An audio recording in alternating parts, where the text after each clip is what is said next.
بسم اللہ الرحمن الرحیم۔ داستان ایمان فروشوں کی سلسلے کی نئی ویڈیو پیش خدمت ہے۔ تمام سامعین سے گزارش ہے کہ اس تاریخی ویڈیو کو لائک کریں، چینل کو سبسکرائب لازمی کر دیا کریں اور بیل آئیکن کو بھی پریس کر دیں تاکہ ہر نئی آنے والی تاریخی ویڈیو آپ کو ملتی رہے۔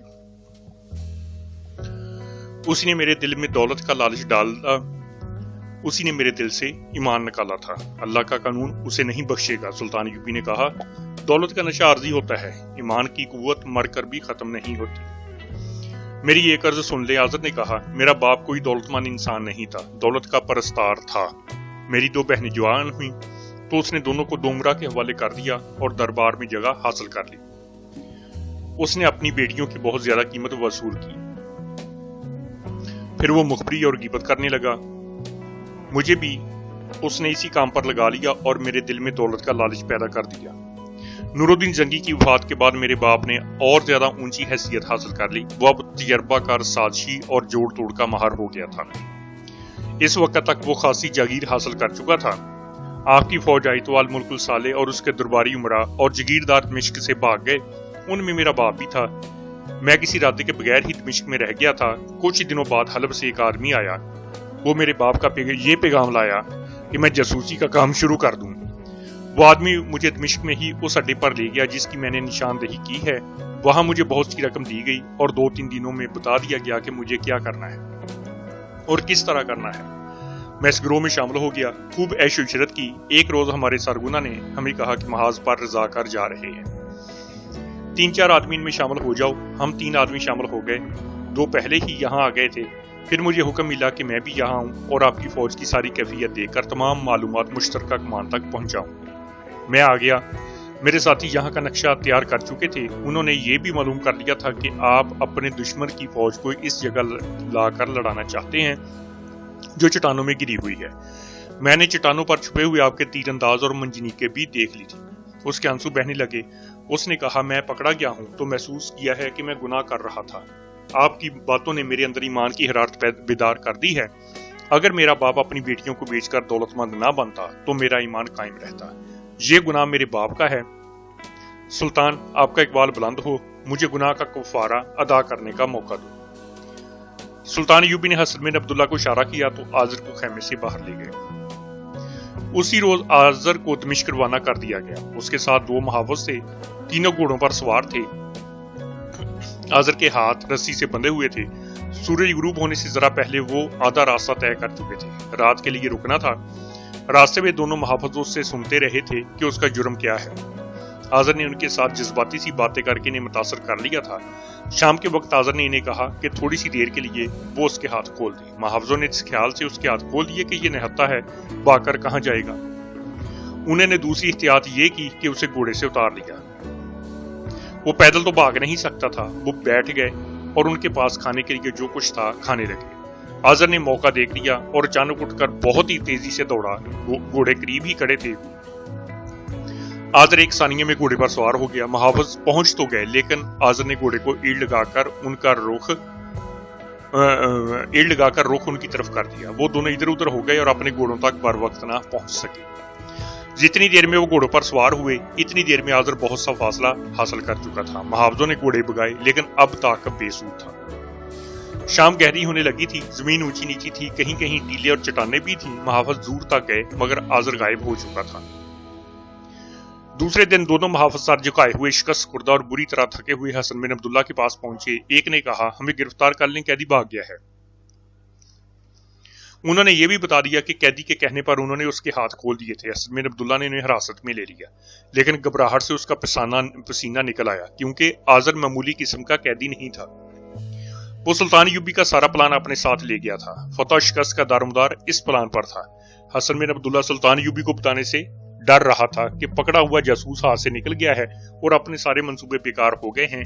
چھپانا بھی ٹھیک نہیں تھا۔ سلطان یوبی کو جب حسن بن عبداللہ نے بتایا کہ قیدی بھاگ گیا ہے تو سلطان کے چہرے کا رنگ بدل گیا۔ کتنی ہی دیر اس کی زبان سے ایک لفظ نہ نکلا، اٹھ کر خیمے میں ٹہلنے لگا۔ اس دور کا ایک وقائع نگار اسد الاسدی لکھتا ہے، صلاح الدین ایوبی انتہائی خطرناک صورتحال میں بھی نہیں گھبراتا تھا لیکن اس جاسوس کے بھاگ جانے کی خبر سن کر اس کے چہرے سے خون غائب اور آنکھیں بے نور ہو گئی۔ خیمے میں ٹہلتے ٹہلتے وہ رک گیا اور آسمان کی طرف دیکھ کر بولا، خدائے ذوالجلال، کیا یہ اشارہ ہے کہ میں یہاں سے واپس چلا جاؤں؟ کیا تیری ذات باری نے میرے گناہ بخشے نہیں؟ میں نے کبھی ہتھیار نہیں ڈالے تھے، کبھی پسپا نہیں ہوا تھا۔ پھر اس کی آواز رندے آ گئی۔ اس سے شاید غیب کا کوئی اشارہ مل جایا کرتا تھا، جو اس موقع پر بھی ملا۔ اس نے حضرت میر عبداللہ سے کہا، ان دونوں سپاہیوں کو زیادہ سزا نہ دینا، سزا سے بچنے کے لیے وہ مغرور ہو سکتے تھے، لیکن وہ تمہارے پاس آ گئے۔ انہیں غلطی کی سزا ضرور دینا، نیک نیتی اور سچ بولنے کا صلہ بھی ضرور دینا۔ سالاروں کو بلاؤ۔ اس کے چہرے پر رونق اور آنکھوں میں چمک اود کر آئی۔ 3 سالار آ گئے۔ سلطان ایوبی نے ان سے کہا، وہ جاسوس بھاگ گیا ہے جس کے پاس دفاعی منصوبہ تھا۔ اس نے جو نقشے بنائے تھے وہ ہمارے پاس رہ گئے ہیں۔ اس نے اپنی آنکھوں سے بہت کچھ دیکھ لیا تھا اور اسے یہ بھی معلوم ہو گیا تھا کہ ہم دشمن کو کہاں لا کر لڑانا چاہتے ہیں۔ بھاگنے والے کے 2 ساتھی ابھی ہمارے پاس ہیں۔ حضرت میر عبداللہ انہیں ابھی یہی رکھنا چاہتا تھا۔ اب ہمارے لیے صورت یہ پیدا ہو گئی ہے کہ ہم نے دشمن کے لیے جو پھندا تیار کیا تھا وہ بیکار ہو گیا ہے۔ وہ اب قرون کے اندر نہیں آئے گا۔ ہو سکتا ہے وہ ہمیں محاصرے میں لے لے اور ہماری رسد کا راستہ روک لے۔ مجھے مشورہ دو کہ ہم اپنا منصوبہ بدل دیں یا اسی پر قائم رہیں۔ تینوں سالاروں نے اپنے اپنے مشورے دیے جو ایک دوسرے سے مختلف تھے۔ صرف اس بات پر تینوں متفق تھے کہ پلان بدل دیا جائے۔ سلطان ایوبی نے اتفاق نہ کیا اور کہا کہ پلان بدلنے کے لیے وقت چاہیے۔ خطرہ یہ ہے کہ اس دوران دشمن نے حملہ کر دیا تو ہمارے لیے مشکل پیدا ہو جائے گی۔ کھلی جنگ لڑنے کے لیے فوج کم تھی، لہٰذا یہ فیصلہ ہوا کہ پلان میں کوئی تبدیلی نہ کی جائے۔ اس کی بجائے چھاپا ماروں کو حکم دیا گیا کہ وہ وسیع پیمانے پر شب خون مارے اور وہ دشمن کی مشترکہ کمان کے مرکز اور تینوں فوجوں کے مرکزوں پر زیادہ شب خون مارے۔ رسد کے راستے کو اور زیادہ محفوظ کر دیا جائے۔ اس نے چھاپا ماروں کے سالار سے کہا کہ وہ اپنے اس دستے کو لے آئے جسے مٹکے توڑنے کا کام سونپا گیا ہے۔ سالار نے احکام لے کر چلے گئے۔ سلطان ایوبی نے یہ احکام خود اعتمادی سے دیے تھے، لیکن وہ بہت پریشان تھا۔ اسے پورا یقین تھا کہ بھاگنے والے جاسوس نے اس کا سارا پلان تباہ کر دیا ہے اور اب معلوم نہیں کیا ہوگا۔ کچھ دیر بعد چھاپا ماروں کا ایک جیش اس کے سامنے لایا گیا۔ صلیبیوں نے حلب والوں کو آتش گیر مادے کے جو مٹکے بھیجے تھے وہ میدانی جنگ میں لائے گئے تھے۔ سلطان ایوبی کے جاسوسوں نے یہ ذخیرہ دیکھ لیا تھا۔ اس نے کہا تھا کہ جب دشمن حملہ کرے تو یہ ذخیرہ تباہ کر دیا جائے۔ اس کے لیے 12 جاں باز اور جنونی قسم کے چھاپا مار منتخب کیے گئے اور انہیں سلطان ایوبی کے سامنے لایا گیا۔ اس نے دیکھا اور ایک چھاپا مار کو دیکھ کر مسکرایا، بولا، انتانون، تم اس جیش میں آ گئے ہو؟ مجھے اسی جیش میں آنا چاہیے تھا۔ انتانون نے کہا، میں نے آپ سے کہا تھا کہ میں اپنے گناہ کا کفارہ ادا کروں گا۔ میرے عزیز دوستو، سلطان ایوبی نے چھاپا ماروں سے کہا، تم نے کہاں کہاں قربانیاں نہیں دی، لیکن اب مذہب اور ملت کی آبرو تم سے بہت بڑی قربانی مانگ رہی ہے۔ تم جنگ کا پانسا پلٹ سکتے ہو۔ تمہیں ہدف بتا دیا گیا ہے۔ اگر تم نے اسے تباہ کر دیا تو آنے والی نسلیں بھی تمہیں یاد رکھیں گی۔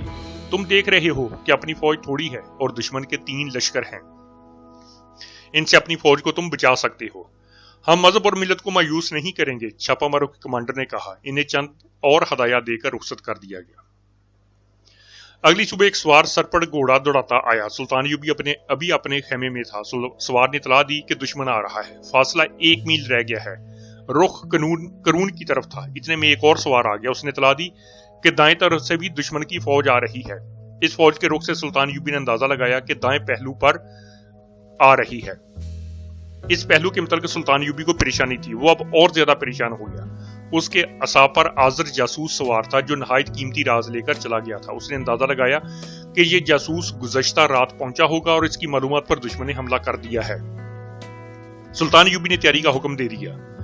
اس کے قاصد ادھر ادھر دوڑ پڑے۔ قرون کے درمیان خیمے لگے رہے، سپاہی خیموں میں رہے یا ادھر ادھر گھومتے پھرتے رہے تاکہ دشمن یہ سمجھے کہ وہ تیار نہیں۔ چٹانوں پر تیر انداز تیار ہو گئے۔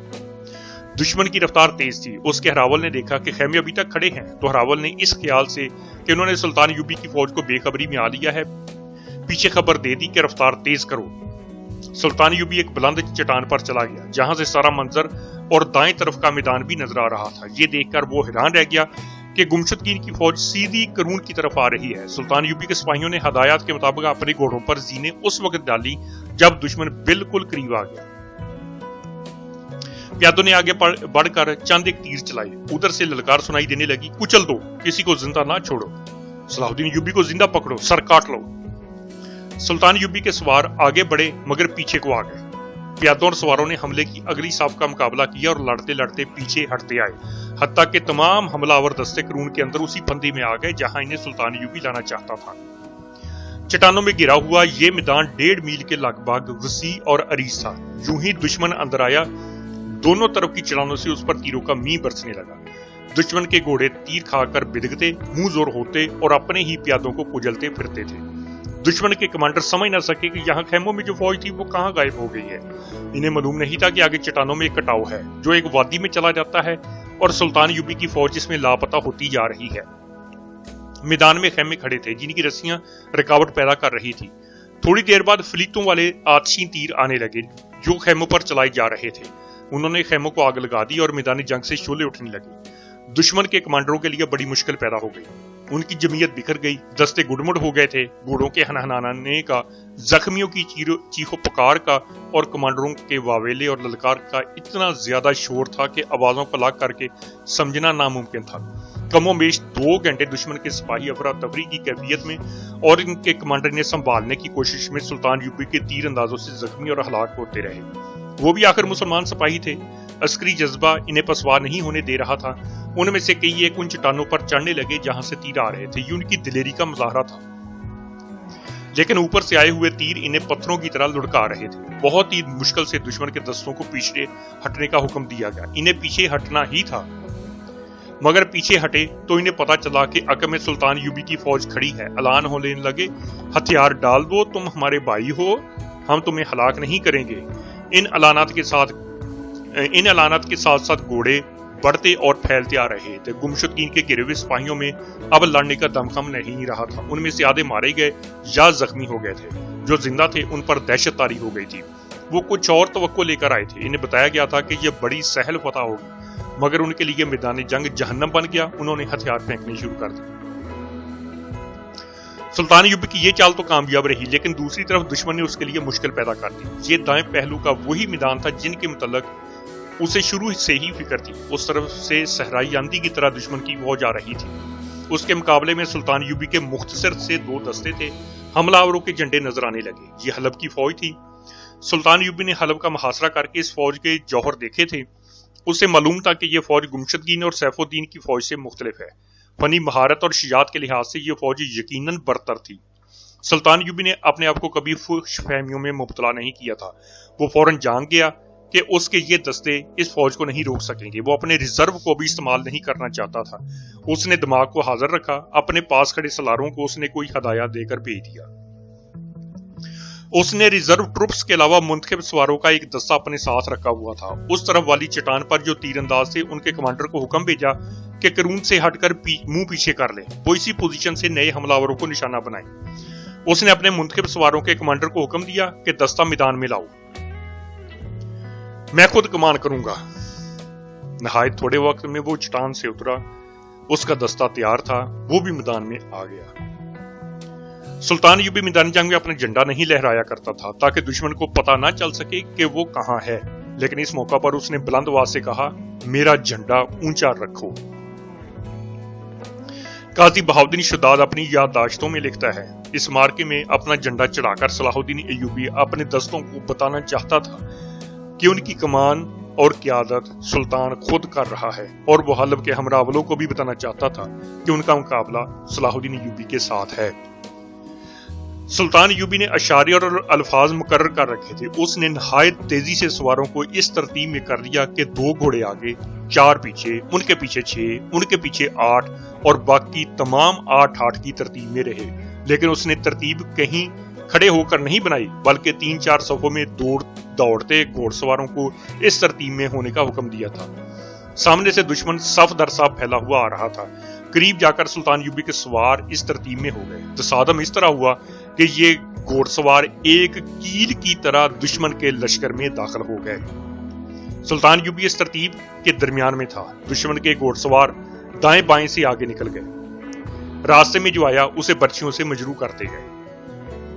دشمن کے سواروں کے پیچھے پیادہ دستے تھے۔ سلطان ایوبی نے دور آگے جا کر سواروں کو پیچھے موڑا اور فوراً صفوں کی ترتیب میں لا کر پوری رفتار سے پیادہ دستوں پر حملہ کیا۔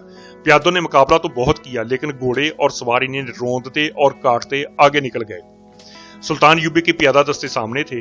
انہوں نے دشمن کے سواروں کا مقابلہ کیا۔ عقب سے سلطان ایوبی نے حلہ بول دیا۔ قریبی چٹانوں سے تیر اندازوں نے تیر برسانے شروع کر دیا، لیکن حلب کی فوج کا حوصلہ نہ ٹوٹا۔ سلطان ایوبی نے اپنی کمار نہ بکھرنے دی۔ مارکا بڑا ہی خون ریز تھا اور بڑا ہی شدید۔ تمام مورخین لکھتے ہیں کہ اگر سلطان ایوبی اس مارکے کی کمان خود نہ لیتا تو اس کا سارا پلان اس پہلو سے تباہ ہو جاتا۔ قاضی بہاؤالدین شداد نے مورخین سے کچھ اختلاف کیا ہے۔ اس کی یادداشتوں سے ظاہر ہوتا ہے کہ حملہ آور فوج حلب کی نہیں موصل کی تھی، اور اس کی کمان سالار مظفر الدین بن زین الدین کر رہا تھا، اور یہ کمان اتنی دانشمندانہ تھی کہ مظفر الدین نے سلطان ایوبی کے اس پہلو کو اکھاڑ پھینکا تھا۔ قیادت کی دانشمندی کی وجہ یہ بیان کی گئی ہے کہ مظفر الدین سلطان ایوبی کے ساتھ سالار رہ چکا تھا اور اس نے یہ فن سلطان ایوبی سے ہی سیکھا تھا۔ نفری زیادہ ہونے کے علاوہ مظفر الدین کو یہ فائدہ بھی حاصل تھا کہ وہ سلطان ایوبی کی چالوں کو اچھی طرح سمجھتا تھا۔ سلطان ایوبی نے قافلوں کو اپنے ساتھ رکھا اور ان کے ذریعے چھوٹے سے چھوٹے جیش کے ساتھ بھی رابطہ قائم رکھا۔ اس نے ایسی چال چلی کہ دشمن کو اس چٹان کے قریب لے گیا جس پر تیر انداز تیار تھے۔ انہوں نے بہت کام کیا۔ سلطان ایوبی نے اپنی رفری میں اتنی کمی محسوس کی کہ اسے ابتدائی پلان بدلنا پڑا۔ اس نے ریزرو ٹروپس کو بھی بلانے کا فیصلہ کر لیا، لیکن عین اس وقت ایک قاصد نے اسے بتایا کہ ایک طرف سے اپنے 400-500 سوار آ رہے ہیں۔ سلطان ایوبی نے غصے سے پوچھا کہ وہ کون سا دستہ ہے اور کیوں آیا ہے۔ وہ میدان جنگ میں ڈسپلن کا بہت زیادہ پابند ہو جاتا تھا، حالانکہ اسے اس میدان میں کمک کی شدید ضرورت تھی، لیکن اس کی اجازت اور ہدایت کے بغیر کسی کی حرکت اسے پسند نہ آئی۔ اس نے قاصد کو دوڑایا کہ خبر لائے کہ یہ سوار کون ہے۔ قاصد جو خبر لایا اس نے سلطان ایوبی کو سن کر دیا۔ خبر یہ تھی کہ یہ 400 لڑکیاں اور 100 رضاکار ہیں۔ ان کی قیادت حجاج ابو وقاص کر رہا ہے اور وہ سالار شمس الدین کی اجازت سے آئے ہیں۔ سلطان ایوبی انہیں روک سکتا تھا، لیکن جس انداز سے یہ 500 گھوڑ سوار آئے، اس سے سلطان ایوبی سمجھ گیا کہ کمان واقعی شمس الدین کر رہا ہے۔ یہ سوار دشمن کو چٹان کی طرف دھکیل رہے تھے۔ اس مارکے میں پیادے گھوڑوں تلے کچلے جا رہے تھے۔ دشمن کی پیش قدمی روک لی گئی تھی۔ وہ آگے نکلنے کی کوشش کر رہا تھا، مگر اسے وہیں الجھا دیا گیا۔ مسلمان کے ہاتھوں کٹ رہا تھا۔ اللہ اکبر کے نعرے اللہ اکبر کے نعروں سے ٹکرا رہے تھے۔ زمین کانپ رہی تھی، آسمان خاموش تھا۔ صلیبی تماشا دیکھ رہے تھے۔ تاریخ دم بخود تھی۔ لڑکیاں اپنے بھائیوں اور باپوں کے دوش بدوش بھائیوں اور باپوں کے خلاف لڑ رہی تھی، لہو لہان ہو رہی تھی۔ قوم کی عظمت گھوڑوں کے سموں تلے روندی جا رہی تھی اور خدا دیکھ رہا تھا۔ دن بھر کے مارکے کا یہ انجام ہوا کہ دشمن کا حوصلہ ختم ہو گیا۔ اس کے سپاہیوں نے ہتھیار ڈالنے شروع کر دیے۔ وہ نیم محاصرے میں آ گئے۔ سالار نکل گئے۔ رات زخمیوں کے واویلے سے لرزتی رہی۔ دن بھر کی تھکی ہوئی لڑکیاں رات کو زخمیوں کو اٹھاتی رہیں۔ صبح ہوئی تو اس میدان کا منظر بھیانک اور ہولناک تھا۔ دور دور تک لاشیں بکھری ہوئی تھیں، گھوڑے مارے پڑے تھے، جنگی قیدیوں کو دور پرے لے گئے تھے۔ ان لاشوں میں لڑکیوں کی جو لاشیں تھیں وہ اٹھا لی گئی تھی۔ بادشاہی کا نشہ انسان کو اس سطح پر بھی لے آتا ہے جہاں ایک انسان اپنی قوم کو دو دڑوں میں کاٹ کر انہیں آپس میں لڑا دیتا ہے۔ سلطان ایوبی نے میدان جنگ کا منظر دیکھ کر کہا، اپنے بھائی اپنی بہنوں کی عصمت دری کرتے ہیں۔ اگر ہم نے بادشاہی کے رجحان کو ختم نہ کیا تو کفار اس قوم کے سربراہوں کے ہاتھوں آپس میں لڑا کر ختم کر دیں گے۔ قرون حمات اور اس کے پہلو کا مارکا ختم ہو گیا تھا۔ جنگ ابھی جاری تھی۔ مارکے کی رات 12 چھاپا مار حلب کی فوج کے اس جزیرے تک پہنچ چکے تھے جہاں تشہیر مادے کے مٹکے رکھے تھے۔ رات کے وقت مٹکے کھول کر اس سے کپڑے بھگوئے جا رہے تھے جن کے گولے بنا کر منجنیکوں سے پھینکنے تھے۔ ہانڈیاں بھی بھر کر سربمر کی جا رہی تھیں۔ ابھی ایک فوج ریزرو میں تھی۔ اسے اطلاع مل گئی تھی کہ دونوں فوجوں کے حملے ناکام ہو چکے ہیں، لہٰذا یہ فوج آخری حملے کے لیے تیار ہو رہی تھی۔ حملے کی کامیابی کے لیے آگ پھینکنے کا فیصلہ کیا گیا تھا۔ سلطان ایوبی کے 12 چھاپا ماروں نے اپنا ہدف دیکھ لیا۔ ان میں سے 4-5 کے پاس کمانیں تھیں اور فلیتے والے تیر بھی تھے۔ وہ گھوڑوں سے اتر کر آگے چلے گئے۔ فلیتے جلا کر انہوں نے تیر چلا دیے۔ یک لخت شعلے بلند ہوئے اور وہاں ہڑبونگ بپا ہو گئی۔ چھاپا ماروں کو بتایا گیا تھا کہ مٹکے بے شمار ہیں۔ وہاں بھگدڑ مچی تو چھاپا ماروں نے ہلہ بول دیا۔ شولوں سے وہاں بہت روشنی ہو گئی تھی. چھاپا ماروں کو محفوظ مٹکے بھی نظر آ گئے. انہوں نے اپنی برشیوں کے ساتھ ہتھوڑوں کی طرح لوہے کے ٹکڑے باندھ رکھے تھے. دوڑتے گھوڑوں سے انہوں نے مٹکے توڑنے شروع کر دیے. ان میں سے ایک نے آگ لگانے کا انتظام کر دیا. دشمن نے انہیں گھیرے میں لینے کی کوشش کی. یہ ایک خونریز مارکا تھا. 12 جانباز سینکڑوں کے نرگے میں لڑ رہے تھے. شعلے ہر طرف پھیل گئے تھے. سارے کیمپ پر دہشت طاری ہو گئی. گھوڑے اور اونٹ رسیاں تڑا کر بھاگنے لگے. جہاں سلطان یوبی کی فوج تھی وہاں ایک چٹان پر کھڑے کسی آدمی نے چلا کر کہا، آسمان جل رہا ہے، قہر نازل ہو رہا ہے. سلطان یوبی کو اطلاع ملی تو وہ دوڑتا ایک چٹان پر جا چڑھا. اسے دشمن کے کیمپ کی طرف آسمان لال سرخ ہوتا نظر آیا. اس کے منہ سے بے ساختہ نکلا، آفرین آفرین، اللہ تمہیں صلہ دے. موصل کی فوج فوری طور پر جوابی حملے کے قابل نہ رہی. سلطان یوبی کے چھاپا مار سرگرم ہو گئے. انہوں نے 3 راتیں گمشدگین، سیف الدین اور الملک الصالح کے کیمپوں میں اتنی تباہی مچائی کہ ان کے مرکز بھی ہل گئے. آخر انہوں نے کسی اور طرف سے حملے کا فیصلہ کر کے کوچ کا حکم دیا. تب انہیں پتا چلا کہ ان کے حکم میں سلطان یوبی کی فوج آ چکی ہے. یہاں سلطان یوبی نے اپنے مخصوص چالوں سے دشمن کو بے حال کر دیا. وہ مارتا بھی نہیں تھا، چھوڑتا بھی نہیں تھا. یہ جنگ ضرب لگاؤ اور بھاگو کے اصولوں پر لڑی جا رہی تھی. دشمن کی فوج بکھرتی جا رہی تھی اور اس کے سپاہی بکھر بکھر کر ہتھیار ڈالتے جا رہے تھے. یہی سلطان یوبی کا مقصد تھا. 19 رمضان المبارک سن 570 ہجری یعنی 13 اپریل سن 1175 کی صبح سحری سے فارغ ہوتے ہی سلطان یوبی نے اپنے پلان کی آخری کڑی پر عمل کیا، جس کی ہدایات وہ ایک روز پہلے جاری کر چکا تھا. اس نے کھلا حملہ کر دیا. کوئی قابل ذکر مزاحمت نہ ہی. سلطان یوبی وہاں تک جا پہنچا جہاں گمشدگین اور سیف الدین کی خیمہ گاہیں تھیں، مگر وہ دونوں غائب تھے. ویسی بزدلی سے بھاگے کہ اپنی ذاتی خیمہ گاہیں جن سے جنگل میں منگل بنا ہوا تھا یوں کی توں چھوڑ گئے. حرم کی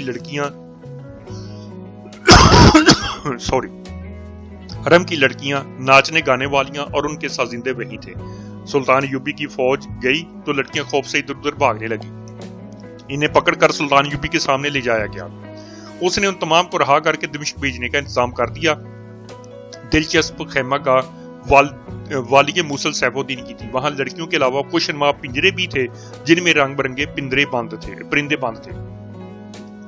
اس رات سلطان یوبی کے سامنے ایک اور لڑکی لائی گئی جو دشمن کے اس کیمپ میں لاشوں کو پہچانتی پھر رہی تھی، جس پر سلطان یوبی کے چھاپا ماروں نے شبخون مارا اور آتشگین مادے کے مٹکے تباہ کیے. سلطان یوبی نے اسے پہچان لیا اور کہا، تم میرے ایک جاسوس انتانون کے ساتھ ہرن سے آئی تھی؟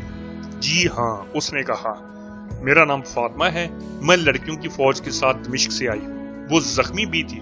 کہنے لگی، مجھے معلوم ہو گیا تھا کہ انتانون یہاں شبخون مارنے آیا تھا. اس کی لاش ڈھونڈ رہی. نہ ڈھونڈو. سلطان یوبی نے کہا، وہ بھی کہتا تھا کہ چھاپا ماروں کی لاشیں نہیں ملا کرتی. فاطمہ نے اداس لہجے میں کہا، اس نے مجھے کہا تھا کہ آؤ ایک دوسرے کو فرض پر قربان کر دیں. مجھے خوشی ہے کہ اس نے گناہ کا کفارہ ادا کر دیا ہے. میرا فرض ابھی باقی ہے. میں گمشدگین کو قتل کرنے آئی تھی. اس لڑکی کی جذباتی حالت دیکھ کر کوئی بھی اپنے آنسو نہ روک سکا. سلطان یوبی نے کہا، دمشق سے جو لڑکیاں آئی ہیں ان سب کو واپس بھیج دو. انہوں نے دشمن کو شکست دینے میں میری بہت مدد کی ہے. اس وقت میں ہی جانتا تھا کہ مجھے مدد کی کتنی ضرورت تھی. یہ لڑکیاں جیسے غیب سے آئی تھیں لیکن میں انہیں اپنے ساتھ نہیں رکھ سکتا. لڑکیوں کے احتجاج اور غصے کے باوجود انہیں دمشق بھیج دیا گیا. سلطان یوبی اب کہیں رکنا نہیں چاہتا تھا. اس نے دشمن کو جو شکست فاش دی تھی اس سے وہ پورا فائدہ اٹھانا چاہتا تھا. اس نے حکم دے دیا کہ تمام فوج کو حلب کی سمت کوچ کے لیے تیار کیا جائے. اپنے سالاروں کو وہ اگلے پلان کے متعلق بتا رہا تھا. ایک گھوڑ سوار گھوڑا دوڑاتا آ رہا تھا. اس کے ہاتھ میں برچھی تھی اور برچھی میں کوئی چیز اڑسی ہوئی تھی. وہ قریب آیا تو سلطان یوبی کے باڈی گارڈ نے اسے روک لیا. سلطان یوبی نے دیکھا کہ سوار نے کسی انسان کا سر برچھی میں اڑسا ہوا تھا. سلطان یوبی نے اسے آگے آنے کی اجازت دے دی. وہ آذر بن عباس تھا، وہی جاسوس جو دمشق جاتے ہوئے محافظوں کی حراست سے بھاگ گیا تھا. اس نے گھوڑے سے اتر کر برچھی سے سر اتارا اور سلطان یوبی کے قدموں میں پھینک کر کہا، میں آپ کا مفرور قیدی ہوں. میں نے کہا تھا کہ مجھے بخش دے، میں گناہوں کا کفارہ ادا کروں گا. آپ نے میری عرض نہ مانی. میں نے راستے میں سوچا کہ مجھے جاسوس باپ نے بنایا اور میرے دل میں دولت کا لالچ پیدا کیا ہے. میں صرف اس کام کے لیے بھاگا تھا. میں حلب گیا، اپنے باپ کو قتل کیا اور اس کا سر کاٹ کر لے آیا ہوں. اگر اس سے میرے گناہوں کا کفارہ ادا نہیں ہوتا